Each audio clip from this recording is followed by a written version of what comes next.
the 2017 Ford Explorer Sport. Now, is this a better SUV than what the original Ford Explorer was when it came out way back in 1991? I'm Jay, and welcome to the latest episode of CarBuzz Unboxing Reviews. And before I get started, I want to thank Future Ford for letting CarBuzz come on down and film today. So like I said, the Ford Explorer, the first generation, it originally launched way back in 1991. I was just a little kid at the time, but I remember when it happened. And that original Explorer was really nothing more than an old Ford Ranger pickup with rear seats and a full roof and tailgate, meaning it was just a true body-on-frame chassis with four-wheel drive and all those good off-roading capabilities. But as we all know, the Ford Ranger is gone, and, well, the Ford Explorer still continued to evolve through the years, but something happened after 2005, let's say. That's when gas prices really started to go up, and Explorer sales were starting to hurt as a result because a body-on-frame SUV, regardless of its size, is pretty thirsty, and Ford saw the sales numbers take a hit, and it became clear to Ford that the market was changing, and it didn't want to kill off the Explorer entirely. It just realized it needed to reinvent the Explorer. And that is the one you see here, the 5th generation, which debuted in 2011 and was facelifted only last year for the 2016 model year. But the moment you step inside of it, you can tell that the Explorer has very much evolved into a premium vehicle. This one features ebony black with perforated leather trim.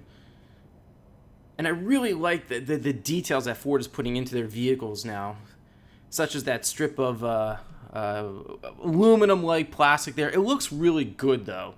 And I like that red stitching on the door. Again, the little touches, the little premium bits matter.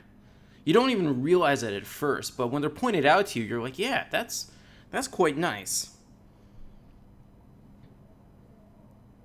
And just like with any crossover today, they're starting to blur the line between luxury and just sort of what you get standard. But then again, this is the sport trim, meaning it's not quite the most premium Explorer you can get. That is the Platinum, but the Sport is just one level below it. And when I get to pricing, you're gonna see where why Ford has made this such a high-end vehicle.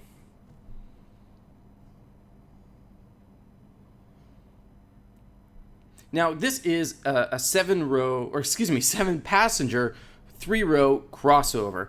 So the Escape is the smaller crossover that Ford builds, and that is a 2-row. But if you need the 3, you have the Explorer. So you have 2 in the front, 3 in the middle, and another 2 in the back. But what's interesting is that Ford builds another 3-row crossover. It's called the Ford Flex. And I'm sure you've seen them, and it's got a sort of funky exterior styling. It almost looks like a box on wheels, but I happen to really like it.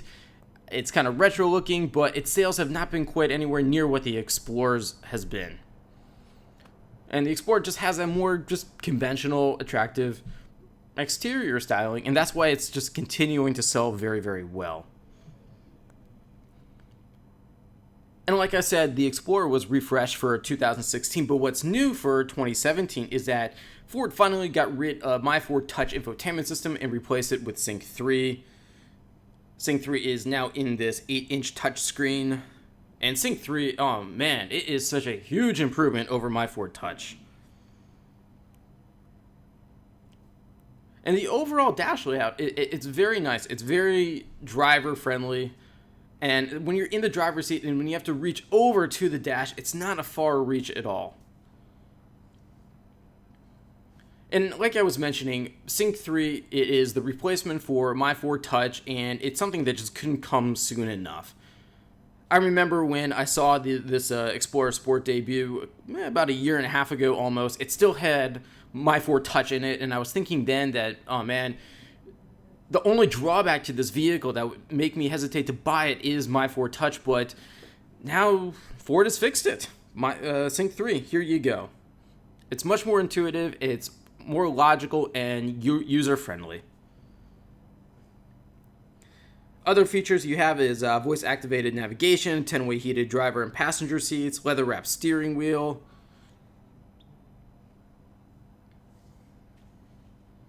dual-zone climate control. You see that there as well.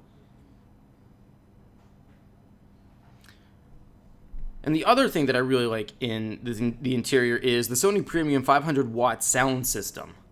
And let me tell you, it is a really quality sound system, and it's nice to see that Ford is investing in that. And it's not just reserved for Ford's luxury brand, Lincoln, although Lincoln has really upped it in very recently in the luxury market there. But what's interesting to me is just how much Ford is pushing its vehicles, the top trim especially, and it's starting to make you wonder whether or not it's really justifiable to spend the extra money for a Lincoln when you're getting so much in a Ford, and this Explorer Sport is no exception.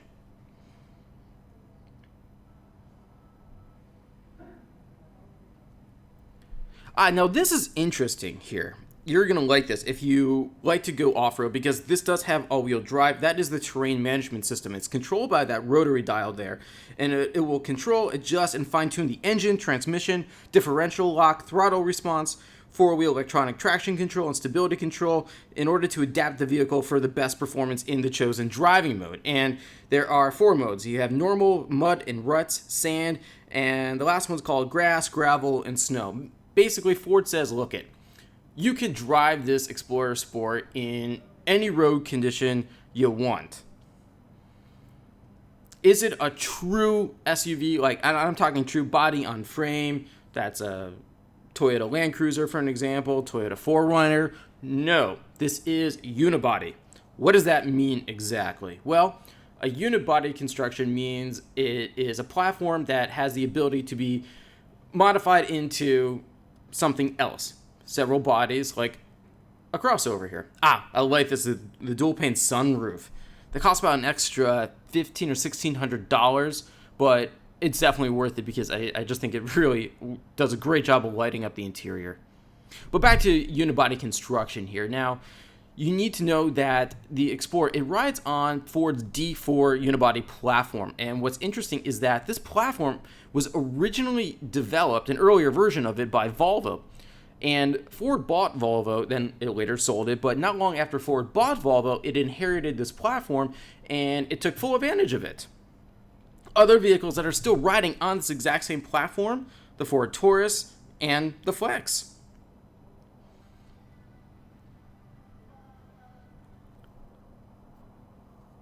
So it's interesting to see that just like pretty much every automaker, what was originally supposed to be a sedan platform has been heavily modified into an all-wheel drive and decently off-road capable crossover. In fact, Ford is still calling the Explorer an SUV.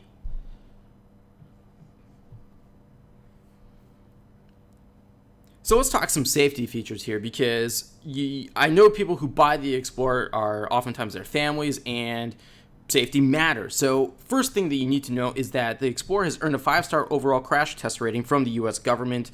Other features is the standard rear view camera, dual stage front airbags, side impact airbags, rear inflatable seatbelts, a tire pressure monitoring system, and it also got a 4-star rollover rating as well. So in terms of safety, you're good to go. I know, and I like that too, the tilt and telescopic electronic steering wheel and these electronic brake pedals.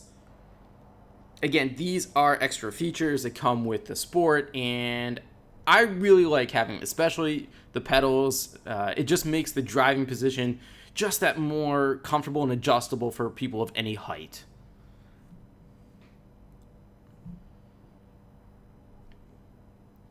But as I keep talking about, the all-terrain management system and maybe doing some off-roading, what about towing? Because, well, people like to tow stuff. Fortunately, this particular Explorer, this Explorer Sport, it has the Class 3 towing package, meaning it can tow up to 5,000 pounds. It's got hill start assist and the intelligent four-wheel drive system, which is actually inspired by Land Rover. Let me explain that. Ford used to also own Land Rover, as well as Jaguar. Basically, back in the 90s, Ford had something called its Premier Automotive Group, and it included Volvo, Aston Martin, Jaguar, and Land Rover. And Ford, when it ran into money problems, it pretty much just sold off the premier automotive group, including Volvo, Land Rover, Jaguar, Aston Martin, you name it. But Ford still kept some of the technology that Land Rover and also Volvo had.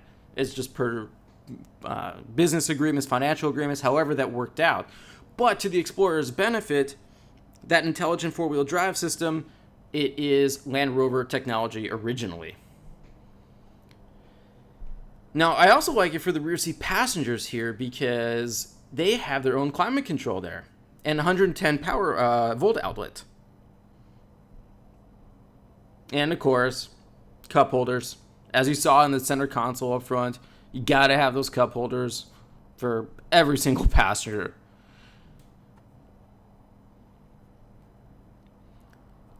And overall, the second row is quite comfortable, even for taller passengers. But the third row, and I've said this about several three-row crossovers, is I'm not always a big fan of the third row. It's good that it's there, especially for children. They'll be comfortable back there. But I was kind of surprised to see that in this Explorer, the third row, it's comfortable enough for an adult for a short distance. Long road trips, no way. But if you're just heading out to dinner with friends or to the movies and everyone's packed into this car, I think I could survive being in the third row for a few minutes. It's not a problem.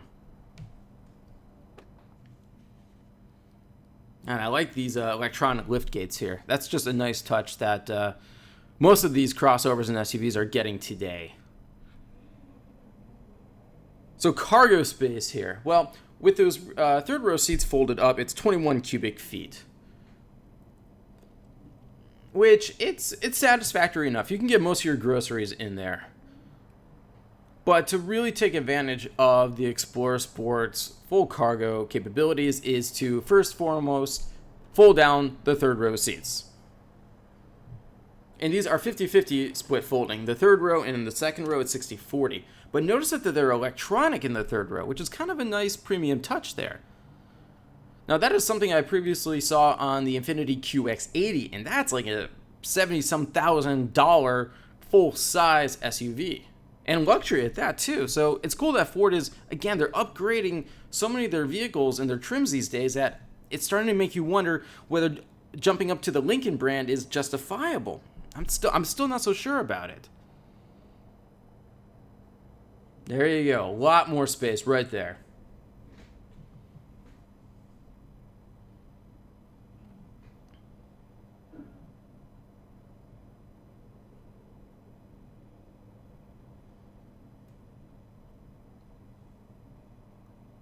And then, of course, once you fold the second row flat, you're just gonna, this thing is just gonna be able to swallow so many things, whether you're talking about skis, or equipment for long weekends. I'm thinking camping equipment right here.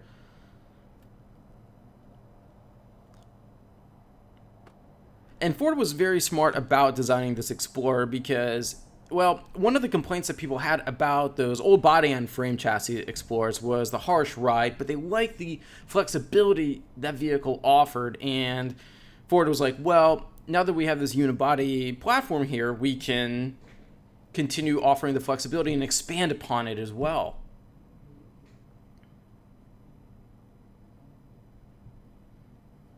And the sales numbers have been very, very rewarding for Ford. For an example, in 2015, more than 250,000 Explorers were sold, which was a 19% increase from 2014.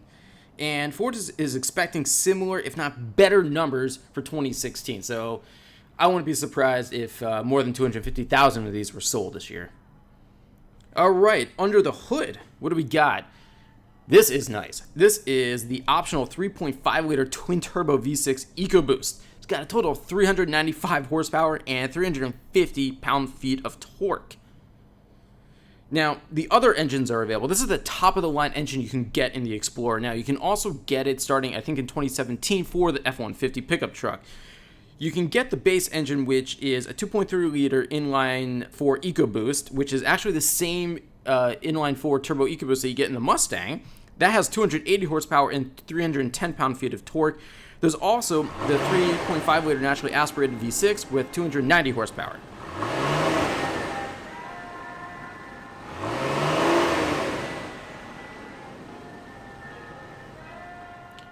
So the engine there, and what I really like about this 3.5 liter twin turbo V6 is that it is literally the closest thing to a V8. It is the only thing you can get that's not quite a V8, but close to it in the Explorer today. And you can still get really good fuel economy, which is 16 miles per gallon in the city, 22 on the highway, and a combined 18. Again, it's not bad, but this vehicle weighs 5,000 pounds. That's quite a lot. It is heavy and it is wide. It is when you stand next to it, you'll understand what I mean. It is a wide vehicle. But I do like this exterior styling. And like I said, it was refreshed for 2016. It's got a new front end. And then the sport trim here, it's got that blacked out grille.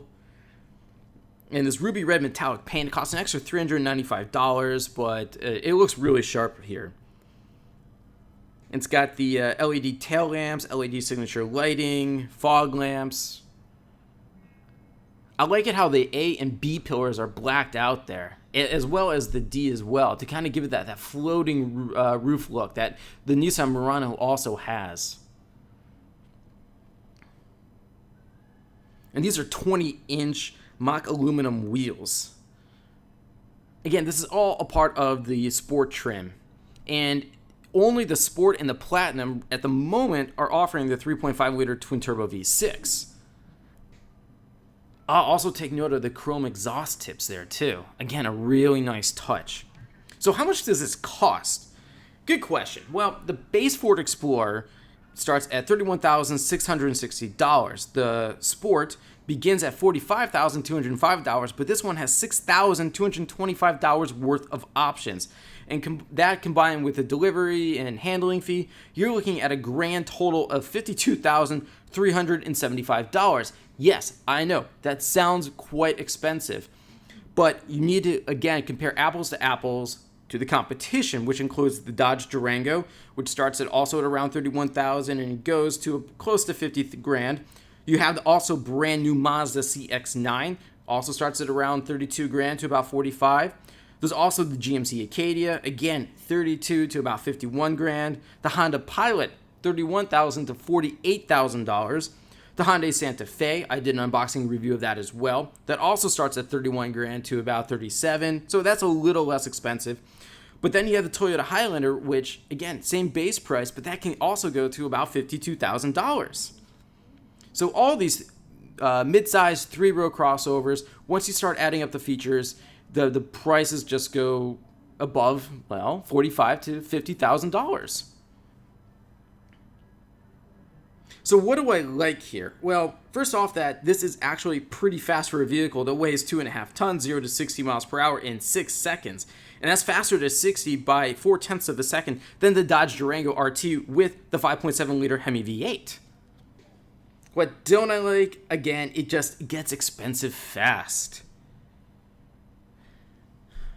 But just from appearance-wise, I think Ford has really nailed the 2017 Explorer Sport inside and out. It's got rid of My Ford Touch and replaced it with Sync 3. And it's just an overall better vehicle. So everyone, thanks for watching. I'm out of time for today. Any more questions for me, leave them in the comment section below, and I'll see you next time.